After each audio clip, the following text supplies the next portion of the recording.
Hello and welcome to the Squeaky Bum Time Podcast with Mike and Laurent. It is Tuesday, September 28th, and it's all going off. In this episode, Arsenal destroy Spurs. Sure did. Liverpool, Brentford was bonkers. City have a tectonic technical masterclass versus Chelsea. Oh, and United lose to Aston Villa for the first time at home since like 1830. But Mike, you're a week away from your days away from being married. But how did you experience the worst London derby in your time as a Spurs fan? I'd have to say it has to be. It has to be. Yeah. It was the tail end of my bachelor party. I had a couple of beers at a bar out here on Long Island, which is where I'm coming to everybody from today. It's like where in the world is Mike? It's the last time you saw me. I was in New Live Jersey. from Long Island. Live from Long Island. Yeah. Not great. I saw the lineup. I was encouraged. And then almost immediately after kickoff, I went, oh, this is going to go poorly. And it wasn't so much what Spurs did or didn't do or what Arsenal did or didn't do. It just felt like there was no Englishness is what we say all the time, but there was no drive from Spurs. Nothing. And the only time you really saw it was Sonny scored to make it 3-1 in the 80th He seemed minute. to be in the game. Yeah, he was around, but I mean, he grabbed the ball, right? He was like yelling at players, which is sort of like a Højbjerg thing. You know what you need to do? You need to go find the Jamie Carragher coverage of this game. I did. I saw it. Dude, I didn't realize it because I'm not clever enough. They literally had no midfield. It was they decided they were like, we're going to give you. I was about to get into it. Thank you for bringing it up. There's actually a still I saw on Twitter of each place that Nuno has managed before, including Wolves being his last stop, obviously. And that was exactly the strategy or the lack thereof, I guess you could say. Really frustrating stuff to the point where Arsenal's not a good team. We're not under any illusions about that, but we made them look like fucking goalkeepers. They did. They looked amazing. But I just don't understand. And I don't know that it's players. I don't know that it's the tactics. I think it's a little bit of all. But it's been a weird 36, 48 hours on Spurs Twitter, if you will, because of course everybody's got the pitchforks out for Nuno, which is sort of understandable. How's the Potter in stuff going? Oh no! Well, have you heard the latest on that? No. Okay, so everybody's like, yeah, I mean, like look at Brighton, blah blah blah blah. And it came out. I think Matt Law had this, and it was that Potter didn't have any interest in working with Daniel Levy as his reputation rose. So this guy's not, if that's to be believed, then this guy is basically saying like, yo, I'm going to get the United job. Like, fuck out of here. Yeah, fuck out of here. I'm not dealing with you. Or, so my latest job for him, like he's moved from he should go to Newcastle to Everton to now I'm like, when Rodgers gets fired, he's going to take the Leicester job. Leicester would be great for him. Leicester would be great for him. Yeah. Because that's a well-run club. Anyway, but yeah, so I watched it as well, and all I could think was, like you said, Arsenal are not this good. It wasn't like Lisa was watching it with me, and I just kept saying, yeah, I'm watching this team. I'm like, this is a shit version of City. Like a slow version of exactly. it. It's like slow they hang their hat on being, exactly. Right? And then I didn't quite get, I wish I had the real tactical understanding like that, you can see from Carragher, but I was like, where the fuck is everybody? Yeah. They're just like going through the team. And I felt compelled to sort of call out Ali, but he just seemed to be in the wrong places. Yeah. And I'm not sure if he was running hard. I just want them to get stuck in. Like, who from Spurs, like, put a boot in on somebody? Nobody. Well, and that's the thing is that, I already said his name once on the show today. Højbjerg was as guilty as anybody. And you'd expect him to do something. And right, you had that dive thing like Spurs fan. I mean, did he get fouled? But in this season's climate, no. It was barely a foul. It was a shock of foul. You've seen him called, you've seen him not called. You know what I mean? I think that was pretty textbook, but I think that was that was a footnote, really. Yeah, I'm not going to sit here and cry about that because shit, okay, then it's sort of a game at that point, but like it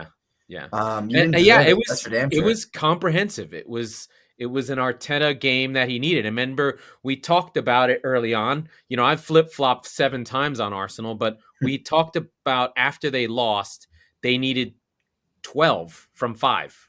Mhm. I think they're on 12 now, they're on 9. And they've got at least 1 or 2 of those games left. So Right. And we were like, oh my God, they could drop points to Spurs and have to pull something out of Brighton. We were worried about Burnley. We weren't so much worried about Norwich. They only won those games 1-0 on free kicks. Like, they weathered the storm of their center backs, but it seems that Arteta has the players that he wanted. I think like this game is like, I have my guys now. This is what I wanted to play like. I've got Gabriel, I've got Tierney, I've got Tomasu, I've got Partey in the side. Yeah, Xhaka's still there. I've got Smith Rowe and Saka. I've got Aubameyang. I figured out this striker shit. We're not ever playing 2, and Laka's never playing. Done. So Smith Rowe was good, and I think he has a lot of the players he wants. And you said this when they signed him, and it's going to take, I love the Emerson Royal signing, but we basically passed on Tomiyasu to get him. He's good. He was good. He was good in breaking up a lot of the pressing. He's a 2-footed right back. He's a fucker. No, he's a defender. But he's a fullback that defends. But he's also big. He's 6 foot. Big he's guy. not. Yeah. He's not like Tierney with his shirt tucked in. I'll never. By the way, players, never tuck your fucking shirt in. You look like a fucking nerd. Like I don't like Rodri drives me nuts because his shirt's tucked in. He doesn't even look like he's good. And you're like, you look like a spaz. Why is your fucking shirt tucked in? Now, I'm pretty sure Zinedine Zidane tucked his shirt in, so I probably might be off on this. But he headbutted people in the chest, so he's like, he could get away with it was Pirlo who tucked his shirt in. It was. Because he's an international man of mystery. But I don't think there's almost not that much to talk about. It's just like, what the fuck happened? It's I think there's plenty, but I don't think it's like a shock. It's a shock thing. It's like, wow, that went badly. Yeah, but I you said, Arsenal's got Brighton next. I think we learned a hell of a lot more about what Arsenal is and isn't against Brighton than we did on Sunday. I don't think we learned anything about Arsenal. I think we learned a lot of things that we didn't love about Spurs. And frankly, I don't know where they go from here. Because again, and Nuno, for what he's worth, he did fall on his sword hard. Yeah, big time. And he's a super likable guy. And I don't think anybody will pretend that that's not the case. Is he out of his depth? Probably. But out of his depth, what does that mean? It means you have to have something other than, hey, Adama, go kick the ball and be faster than everybody. Yeah, It means you go into a game with your team sort of reeling, and you set them up to get smoked. To literally give away the most important part of the field. Are you fucking kidding? Yeah. So to a man, it's not close as far as quality in those positions. Well, it's close.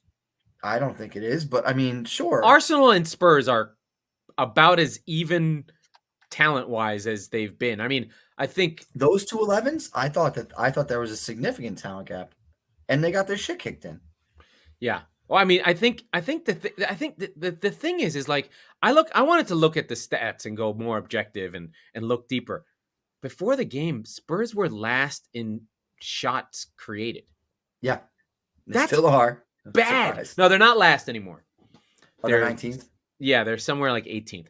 But that's bad, and it calls to not that Kane should be that, but I think, and then I just sort of went back and was looking through and sort of recognizing some things and doing some Spurs work and thinking about how they were, the 16-17 or 15-16, they got the 86 points. They had like a +6. That was a champion level team. Like that is a team that could have won, right? The last year of White Hart Lane? Right. Or whatever 16, it was. 17, yeah. But what I noticed, the couple things that I noticed was Eriksen played every minute of every game for like 3 years. Correct. Who's the other one? He's Alderweireld when he was available. Well, and the other Kane would play all the time. Yeah. But the other important piece that left the team, you can draw Dembele. a direct line.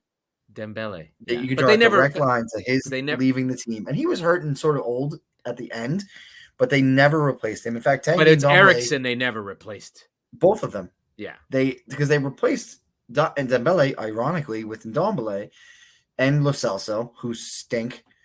And they never even tried to replace Eriksen. They basically said, hey, Kane, just go play 2 positions. Yeah. Yeah. I think the And they're surprised why they're here.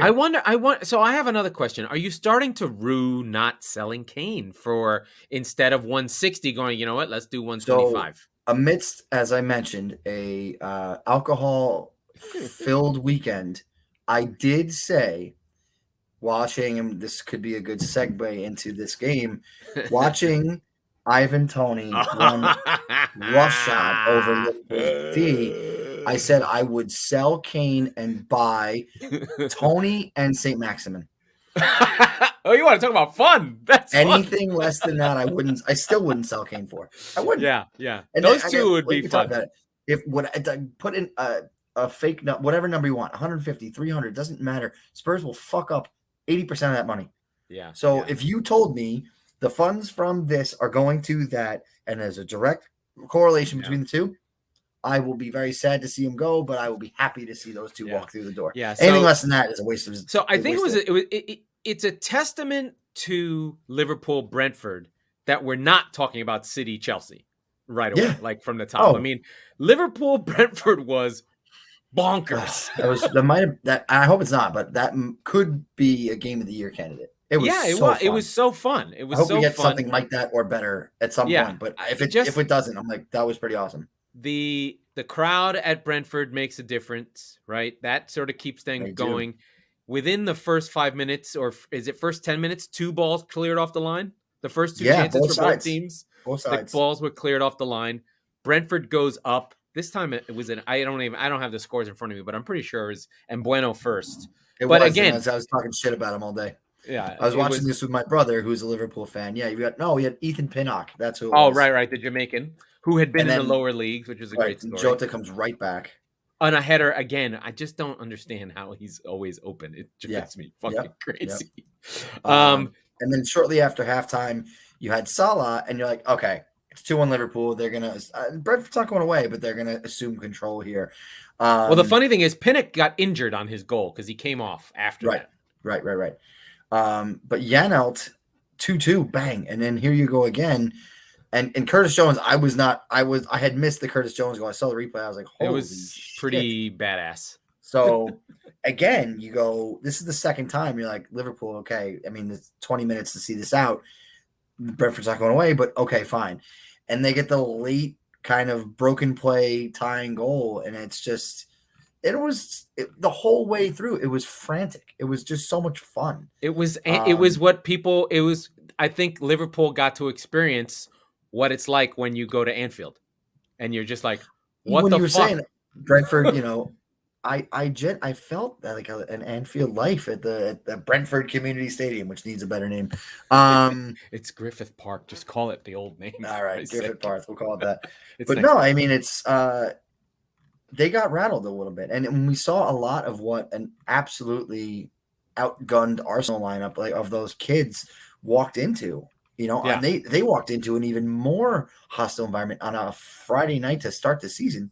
So I find illegal streams, and I watched Match of the Day on this, and Alan Shearer pointed out that they were like, he's like, I love these guys. Tony gives them someplace to go every time. They would go short, then go long, depending on what Liverpool were doing. Thomas Frank, of course, is refreshing. He's like, yeah, we want to play out the back. It's the European champions. They're the best pressing team in the world. We're going long. Like, this isn't a problem for us.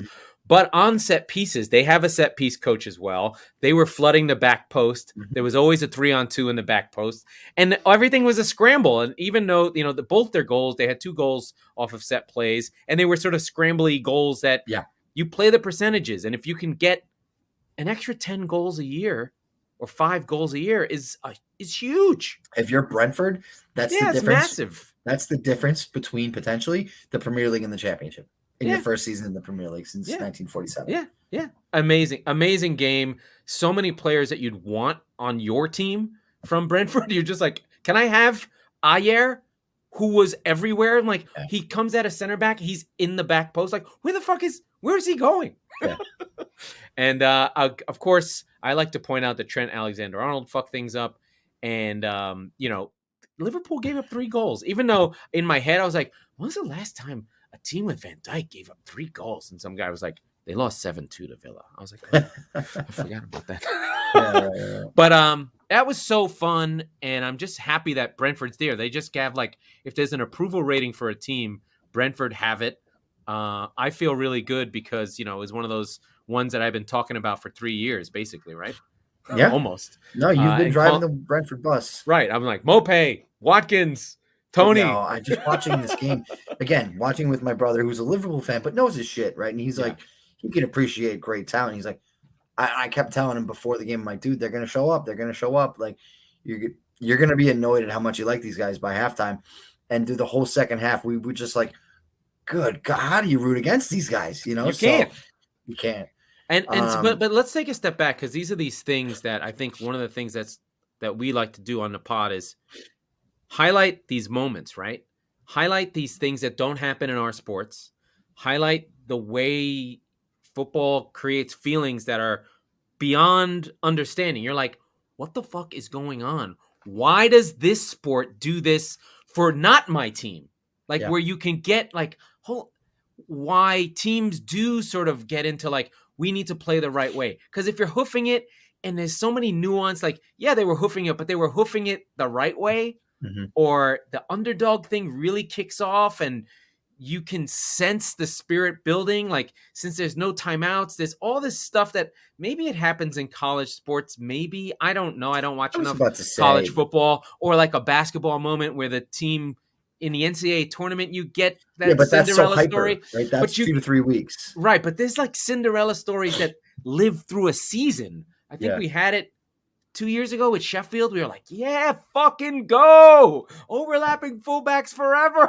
I think it's because, and this is relative. Of course, winning a game in the Premier League is a massive achievement for anyone, but the difference between college football, and it's probably the closest thing we have here, is that, let's say I'm a fan of Indiana, right? Which is actually a pretty good parallel to Brentford, A, because of the red, B, because they've kind of ascended. They're like but they're like a historically not a great football program. It's a basketball program. Yeah. Sure, yeah, but they've ascended in the last 4 to 5 years. Good coaching, recruiting, whatever. They're sort of a giant killer in the Big Ten now, and so when they lose, they're like, that sucks. But we beat Penn State, or we beat Iowa, or whatever. So you sort of get that, but the rest of the season is sort of meaningless, right? Because you're like, we're not really playing for anything. We're just sort of happy to be higher than we were. Yeah, we're 7-5. It's fine. Yeah, we're going to a bowl game, right? We're going to the Holiday Bowl or whatever on December 25th. But Brentford, it's about survival, right? So you've got that added element where a point against Liverpool at home feels like a trophy, because you're like, okay, we're sitting here on what? On 8 points now, I think. If you're on 8 points this early, you don't go down. It's weird. Like, remember we talked about like it's 40%. Like, you're good. They're on 8 points. They're good. They're not going. Sorry, 9 points. Excuse me. After the draw, so they're on 9 points through 6 games. But it's about building, right? The same way that Indiana went from 2-7 or whatever to 4-5, and now they're in plus territory, and they're a contender in the Big Ten, right? Yeah. So it's the feeling part. It's just weird, right? Like the momentum builds. You've got a few seasons with the team, but and it might be hard. They may not be able to replicate it. Like we're seeing, I'll just give a quick anecdote. Like Leeds this year is having a hard time.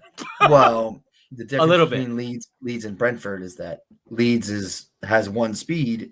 Like you said, Brentford's like, yeah, we're not going to play that way against Liverpool. Leeds is like, we don't give a fuck. We're going to, yeah, we're going to. But Leeds is different too. They have a different historical context for Leeds, so it's a little bit of a different story. But yeah, I mean, I also, and I always say this when we bring up the comparison, Indiana football fans, have Indiana basketball. They have the Colts on Sunday to pay attention to. Brentford fans haven't had anything to root for since 1947. Okay, like this is not a big in the deal. League, no, yeah, but the thing is, these clubs live forever, right? They've been around. Yeah. Basically Brentford were famous for their old Griffith Park Stadium that had 4 pubs in it. Mm-hmm. That was what they were famous for. Yeah, right. My team, which got the air taken out of it by these 2 amazing games, City versus Chelsea, which was very much a really good tactical game. You felt like it was boring, but City pressed and played better than I've seen them play since I know the exact date, since January 3rd, 2019 at home versus Liverpool. That was They the John pressed. Stones game? Yeah, that's the John Stones game. Or you could say one of the second half of one of the PSG games. But this was Okay. a pressing masterclass. Tuchel really sort of got really played defensive. And one of the things that if you notice about Chelsea, aside from them winning all these games, is they don't really create that much. Lukaku scores goals when he gets chances, but they're not really creating that many chances. And they tried to nullify City again. And this time City was like, no, we're choking you out. And they played, and I want you ready for this formation? 2-2-4. They played with 4 forwards playing up high on all those Chelsea defenders. Mm-hmm. They couldn't get out. De Bruyne man-marked Jorginho, so there was no outlet ball. There was no Mason Mount because he was injured. So they were just three defensive midfielders, with Conte being the furthest up. And as great as Conte is, he's not great at building out from the back. Yeah. So City just choked them out. And Lukaku and Werner were on their own. And whenever a ball got past the City front four, Rodri was there to cut it out. He seemed to be playing center field the way Busquets used to play for peak Barcelona, and he seemed to be where the outlet ball was going to go. And and if it did get to Werner or Lukaku, the 2 defenders would just stuff it out. So Laporte and Diaz were on top of him. Now, did City create a lot of chances? No, but they got their goal, and once they got their goal, they changed the way they play. They sent back. This is the new City where they can play the way they played last season. We're like, whoa, wow, what's this weird defensive version of City? This is amazing. And they actually played on the break, and of course didn't take any of their chances. But it was a dominant performance, and one that I was like, holy shit, I was not expecting this. Yeah. And another piece was they couldn't have done this with a striker. They couldn't have pressed the way they did with Kane, because Jesus. And one of the other things was they ran, Pep's all tiki taka, whatever, but they ran. I mean, Bernardo Silva led the team in clearances and tackles. Like, he was everywhere. He would fill in for the back line if anyone came out. Like, this was a running hard performance, and it's just the first leg of the City Triple Crown they have to run. It's Chelsea away, PSG away, Liverpool away. So in 8 days, those are the 3 games we're playing. Jesus Christ!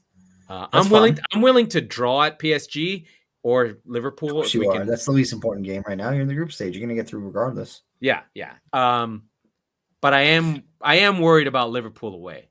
Do you see? They're still the top team on offense in the league. Sure. Do you see Pep sort of? He's going to, even though the he has to rotate. He has to because rotate those guys ran so hard. Now the luxury you have of being Manchester City is that fucking rotate. Okay, we still have a better team than 90% of our opposition, but you run into a situation where PSG is like, no, you don't, not today. So, well, not this time. I mean, if it's Messi, Neymar, Mbappe, by the way, it's not working right now. But hey, that's who's coming back when we fire Nuno? Yeah, I'm back around on that. Yeah, I think the culture of the team revolves around PSG. That is, revolves around Neymar, who's never listened to any coach, and he was why that team's bad. He left there, and they never did anything since he got there. So that's just me. And the only runs they've really gone on in the Champions League was with him at hurt, right? Yeah. So, well, they made the final 2 years ago, right? Yeah, wasn't he hurt? Yeah, I'm gonna pretend he was hurt. It makes more sense that way for me. Yeah. But I do think City will rotate and go. They'll do a front line of Mahrez, Torres, and Sterling. Whereas just now we just did. By the way, Foden played the 9, like I've been saying. I know. I saw. I didn't see the game, but I saw. He was really good. He didn't really get any chances to do anything, and it was the first time you could see the physicality of just like Rudiger just pushing him over. You're like, oh yeah, he can't really be right. But City were really good again. I think, and Grealish was really good.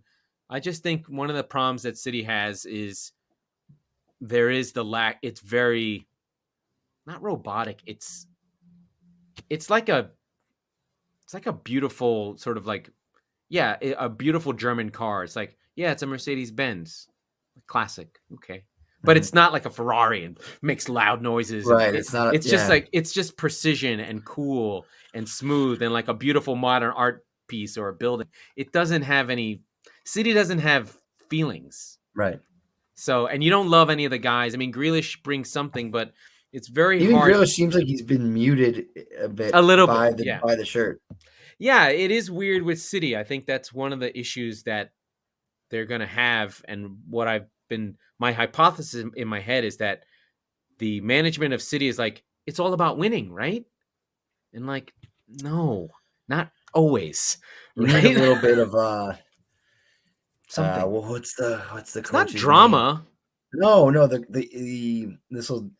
the Hawks coach from Mighty Ducks, right? It's not worth winning if you can't win big. Like you kind of need like one of those guys where it's like, yeah, like there's no Saint Maximin. There is a little bit. There's a little bit in Diaz.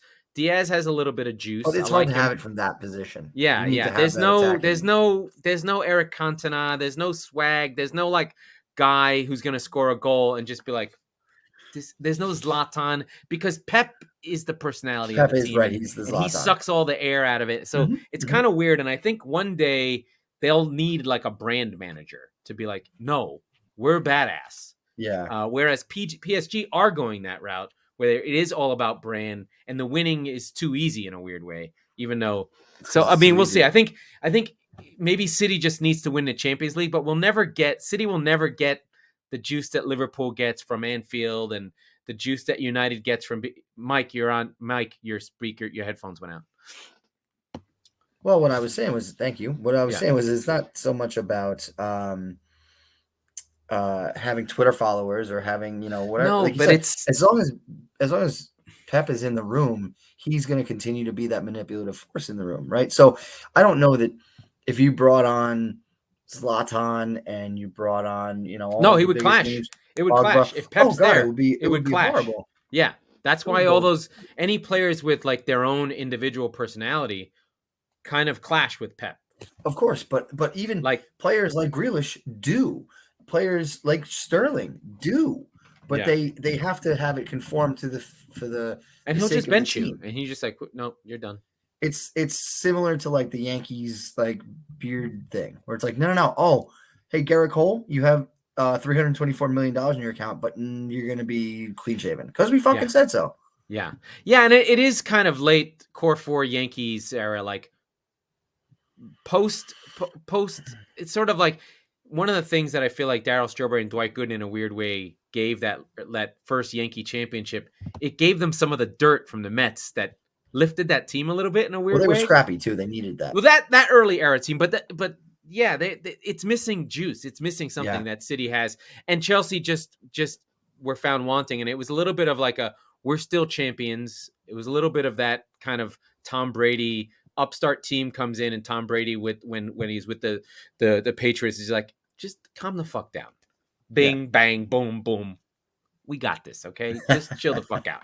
So that's City. And then while City's playing... Well, hold on. We're going to talk about the better game of the early slate. But we're going to talk about our friend Joe first at Attitude of Gratitude Consulting because I, as we mentioned at the top of the show, am days away from my wedding. I'm staring down the barrel of this horrifying endeavor. But Joe started to explain to me some of the tax benefits of being married. So I'm kind of excited about that. No, he's been an awesome guy to have in my corner throughout this entire ordeal and process, which has been enjoyable and fun. I know I sound like a bastard. But no, Joe at Attitude of Gratitude Consulting is really taking care of me and Jess and everything we're trying to work through right now. So, and honestly, for stuff that comes next, it's the thing that he's kind of helped us keep an eye on is like, be where your feet are sort of thing, but always kind of have one eye, like what's coming down the road next a little bit. Right. So don't do anything too stupid on your bachelor party, idiot. But yeah, so do us a favor, visit attitudeofgratitudeconsulting.com for more information. You'll see an awesome landing page on the website with his phone number. Really, really approachable guy. So give him a call, tell him Mike and Laurent from Chop Sports sent you, and you'll be glad you did. So once again, that's attitudeofgratitudeconsulting.com. And you'll be glad you did, and you'll be glad that you're not a United fan. That's right. With a shitty coach Oof. who doesn't know what he's doing. Now, I know you think I just beat the dead horse, but No, I can't. he did it again. I can't. Yeah, so I did watch this whole game, especially on replay. I watched it after the fact. And United just didn't create anything because you know what? They don't have a way to play, and Aston Villa do. And they hired a throw-in coach that got them their goal late. Courtney Howes, who was in the lineup at the 3 at the back. Before City played Chelsea, Aston Villa already played the best game versus the best team in the league. Even though they lost 3-0, they were awesome versus Chelsea, which was weird. And Aston Villa looked like they were going to win this game 3 or 4 times. Ronaldo didn't really do anything. This game was more the Mason Greenwood is 19 years old and thinks that he's better than everyone on the field and would just shoot. In fairness, the kids. And that's fine. That's good. That's good. I mean, you want your striker to be that way, but there were a couple of passes that he passed up. I know that, no pun intended, but he had 6 shots, and United did have a chance to tie on a penalty. I'm shocked about that. Let's dissect this because we just talked about. But I'm just sort of going through the whole thing. Yeah, that, I know. That Fernandez missed. Right. But so this is one that's more black and white somehow than the Tottenham foul that we were just talking about a little bit earlier. But handballs are still one thing. Fouls have become far more.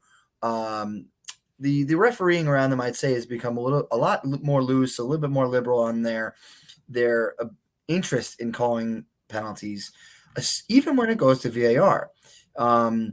The handball rule is still way more black and white. Whether it is or it isn't, it's certainly being enforced far more black and white. And this is exactly what happens where, Bruno puts a ball into the box. It's a nothing burger, but here you go. I forget who. But Cavani headed it to his arm. I think but I think it was Matty Cash maybe.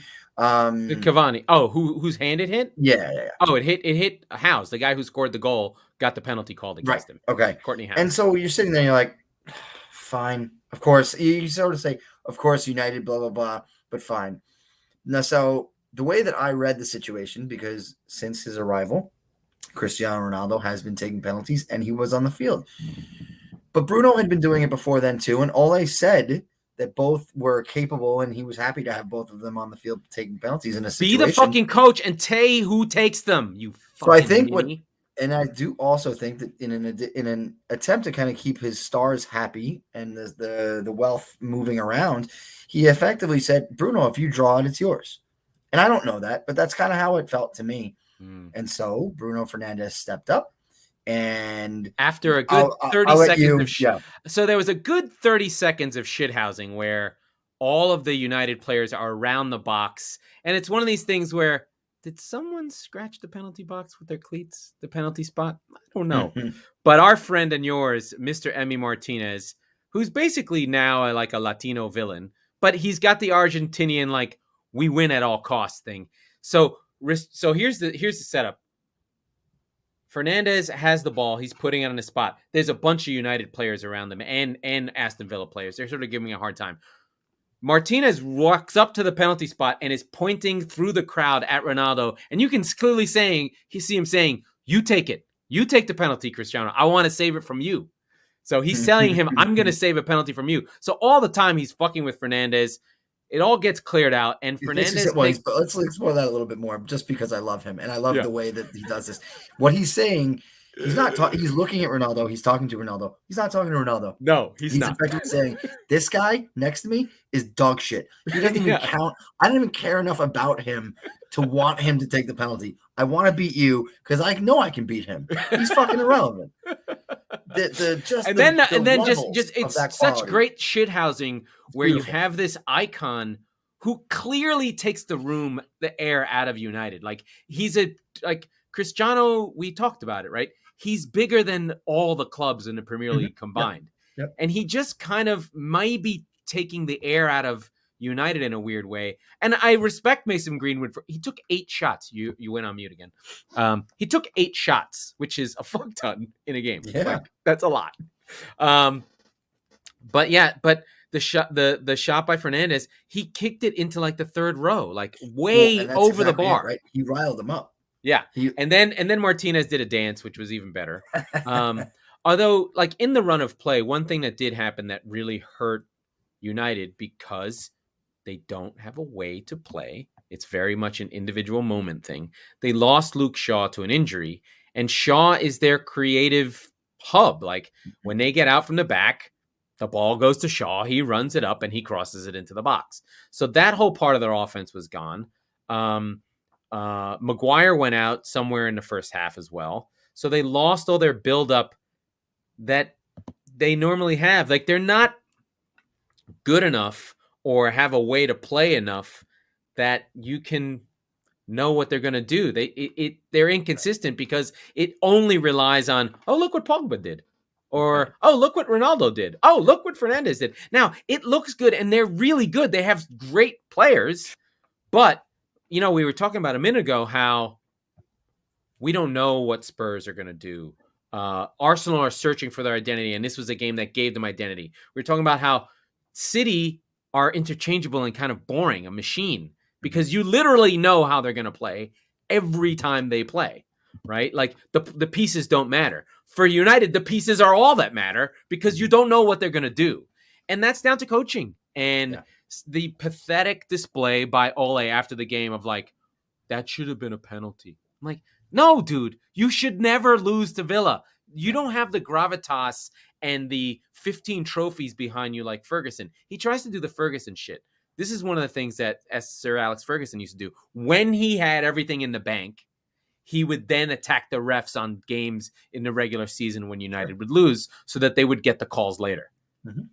He has no gravitas. You just sound like you're bitching and whining. Mm-hmm. He's just not. And look, you got the penalty. You got fair or not. You got the opportunity to steal a point that you otherwise didn't deserve. And you didn't use your worldwide superstar to put the ball in the net and kind of walk home. So, that'll never happen again. Ronaldo's taking all the penalties. Oh, I know. Yeah. Now there was one other thing. If I were a Leicester fan, I'd be pissed because Ollie Watkins was maybe interfering with the goalkeeper that was not called, so they didn't go to VAR to check it. Mm-hmm. So he was kind of interfering with the goalkeeper on the header. So that was one thing. But, whatever. But again, it's run of play things where they're letting the boys play more. Or the way VAR works, there has to be a call to be checked. Oh, yeah, okay. Right? Yeah, so in the case of Leicester, not necessarily. They were flagged for offside and then checked. Or VAR has to say, hey, look at this. Yes, but so going back to the Spurs example, that was a foul that was not called, but VAR still reviewed it. So that's not necessarily the case, right? So I don't know. Then I don't know how the fuck it works. It doesn't make any sense. Nobody does. But it's fine. Just get rid of it and just go back to the old way where people complain. Because now they complain with VAR, so who cares? I think the steps that the clubs have taken, and the league has taken, I should say, is better. Effectively doing a lot of that. I mean, we went from 2 to 3 plus VAR checks a game to maybe 1. I'm okay with that. I love it. It's so I'm okay much with better. that. It's enough. It's still enough that I'm like, no, I think we should have had it that time. Well, listen, I got my parlay because of 2 VAR calls. Yeah, let's talk about your best bets. I missed the week, obviously, but so let's go into that. I was a little bit all over the place. So I'm 5-10, but I went for a crazy parlay that I got 3/5 of. So I got my money line on Everton. I got the City win, and I got the Palace draw. I did not get Spurs really didn't play their part on my North London Derby draw. They certainly didn't. Because they didn't show up. Nope. And then I misread the under-over on Leeds over. I thought it was for the game, but maybe I didn't. I definitely thought they would score 2 goals. So I missed on an over for Leeds, which they almost had, but that was okay. My big win, and I tried to hedge by taking a City draw, money line straight, and the 1.5 West Ham. But my big thing that kept me alive for the week was I took the plus 700 Villa win against United, which covered all the bets. Now I'm 5-10, but I'm put in 100 and I'm up 150. So I'm at 230 in the bank. There you go. So far my bets have been, I kind of have been hitting on big things and haven't Right. spent more than $10 on any bet. Mhm. So, if you've been betting with me, you're winning money. It's Now, true. your It's a good rates point. aren't great, but if every once in a while I find these nice these big hits like the Villa set plus 700, I just kind of knew I just don't trust United at No. all. And I really trusted Villa. There was thought into this. Like after seeing Villa play Chelsea at home and how well they played and how much I know Dean Smith used to be the manager at Brentford. So whether he's an old school English manager or not, he got the gambler's dust on him from being at Villa. And the only reason he's not the guy who brought Brentford up is because the Villa job came up and he was a Villa fan. And he was like, oh, I'm going to leave. And now Thomas Frank is the coach at Brentford. He would have never been. He was their youth coach. And like, he was the right-hand man of Dean Smith, Right. like just helping the players. So I knew he had some of the shine and knew what to do, that he could nullify United. Because basically, if you're a good coach, you see United on your schedule and you go, I'll fucking beat these guys. Right. Right. Yeah, right. Like at least until Ole gets fired. I don't think they won't fire him. Well, they just extended him. They're 3-year not firing contract him with an extension for I think a potential 4th-year option. The only way they'll fire him is if the fans riot, and the fans won't riot. Well, we've because seen that. Well, literally, I mean, I don't mean literally riot. They already did that. That's so crazy. They actually rioted. Storm the field. But I don't think Ole would get fired. All his cronies, like his friends, they'll never say they should fire him. Right? Like No. Gary Neville basically holds his job in his hands. For how long though, right? If they go trophyless again this year, I mean, he should be. But he'll get the year. Like if he'll get the full year. He'll get the full year, and then they'll sack him. Yeah, because they'll be in the top 4. Like this, they're too good. Like I agree. And Leicester's not good enough. West Ham's not. There's like the top 4 is nailed down already this year, unless Brentford fucking Brighton. Unless Brighton somehow either one.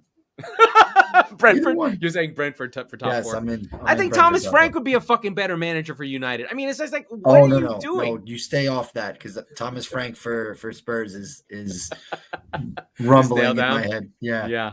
But maybe you'll find out that it actually is Levy, and Levy is ruining your team. No. I'm going to find out. I know that. Oh, okay. No, it's 100% his fault. So do you have any other games you want to talk about from the list here? So I'll run through the scores. Not really. I mean, we kind of walked through the big ones. There was 4 big matches, right? Like, do I care that Watford and Newcastle drew? No. One thing I'll bring up, as I mentioned, as a ailing Bruno Fernandes fantasy owner, we had a fantasy El Duchico that I just barely edged you and Chari out, which was good. It was sweet revenge for losing in the final last year to you goons. I got nothing from Harry Kane. I got very little from Alexander-Arnold, but somehow I was able to pull it out. So I'm psyched about it. Well, I'm going to mention the 2 games that I watched because I had money on them. Leeds West Ham was fun. I think we know what West Ham are. They are good.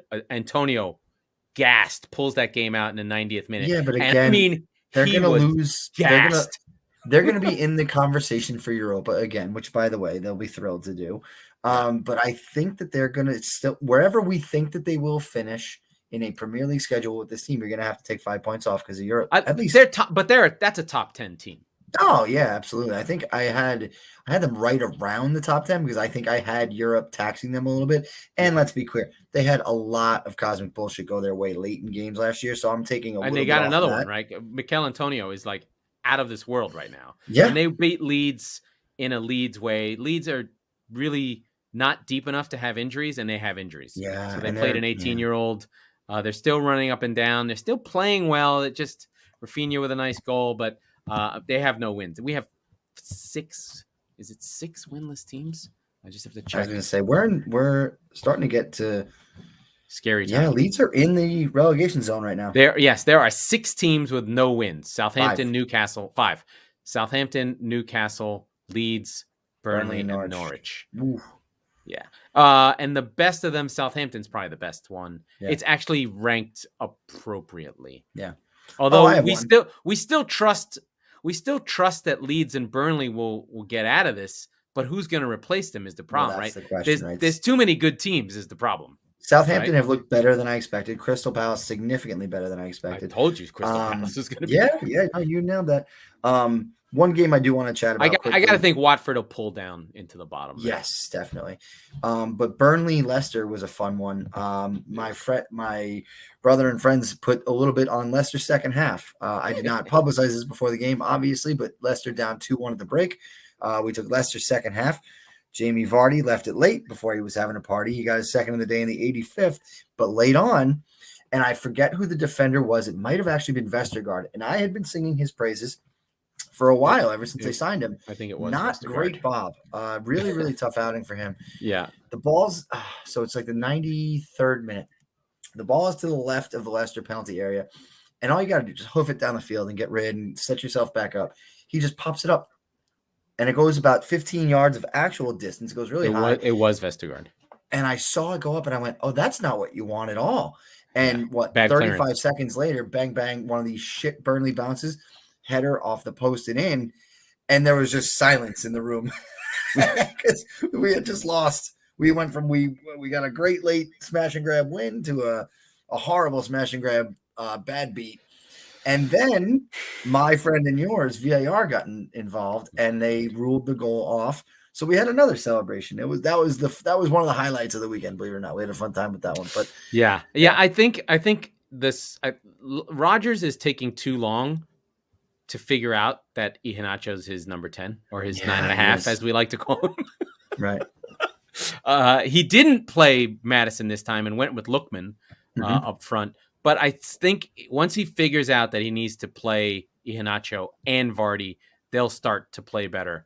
I also think that they've missed Johnny Evans in the back because he's the guy who's like, he's old, he has championships, he plays out, but they don't look like a team that's going to finish in the top 5 again.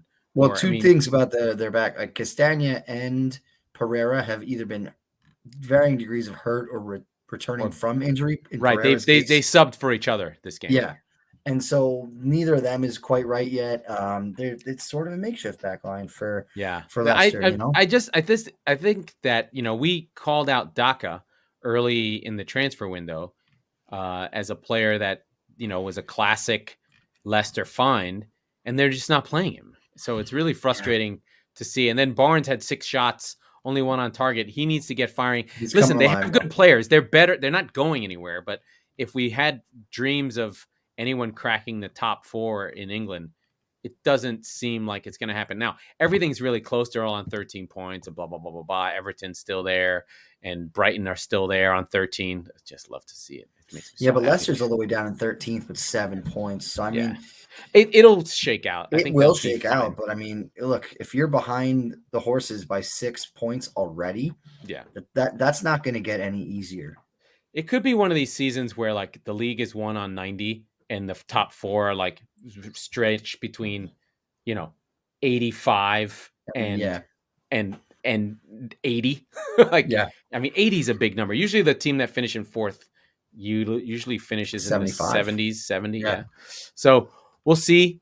I had one other game that I had to call out, which was Palace Brighton, the M25 derby. We'll give it short shrift. Palace again played really, really well, deserved to win. They were up a goal on a penalty kick right at the death by my guy Conor Gallagher drawing the penalty because that's what he does. He's a fucking all-action destroyer of worlds. Zaha finished. Then, Brighton were huffing and puffing, just didn't have enough pace in the side. No Basuma, and you could tell. No Basuma, no party. It reminded me of City when Yaya wouldn't play. I was looking for that big African super machine in the middle of the pitch, and he just wasn't there. And I was like, oh, no wonder Brighton sucks. Their best player is not fucking playing. Right. And they never did bring in Lamptey, but they do have a nice fullback in Mark Cucurella, who's got this big afro, and he runs up and down. Kind of a better version of who was that weird French boofy-haired guy that Arsenal had that choked Moped and they shipped him off to Marseille? Guendouzi. He's kind of got the Guendouzi look going on. He's a shit David Luiz. Yeah. He's got the Guendouzi all action without the madness. But in the 95th minute, clearance by Gaeta, shanks it. Veltman, Joel Veltman, yeah. One touch volley into Mopé, who chips the keeper, and all fucking hell breaks loose because he taunts the entirety of Crystal Palace. Mm-hmm. They run off the field. The fans start throwing flares. There is literal violence. There's a fight in this. Raya starts fighting with Zaha. So Crystal Palace and Brighton did live up to its shithousery. And Mopé's just a real son of a bitch. He's the kind of guy who fucks your girlfriend. He really you is. Know what? So is Zaha. And I was so happy to see him put one on those pricks. Because you know what? I like Crystal Palace. But man, I don't, but you don't like. Yeah, but you know what? If he was on your team, you'd like him. Yeah, but he's not. I feel like him and Vardy would be like a racist buddy cop movie. Like right? And they just like, I'm too tired for this shit. And Vardy be like, come on, Riggs. It just like, I feel like Zaha and Vardy just need to be together somewhere.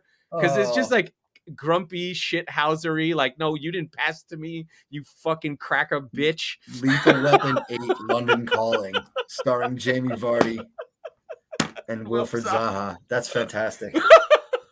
Wow. Because they kind of are mirror images of each other. Yeah, like with Emmy Martinez as the villain. Oh, yeah, for sure. Like in a penalty shootout to finish the game. Yeah. But yeah, and he would, but Martinez would do it in a Speedo with the Argentine flag on his ass. Yes. That was how he would do penalty. Because he'd like take his shirt off and just wear boots and a Speedo and do penalties. Yeah.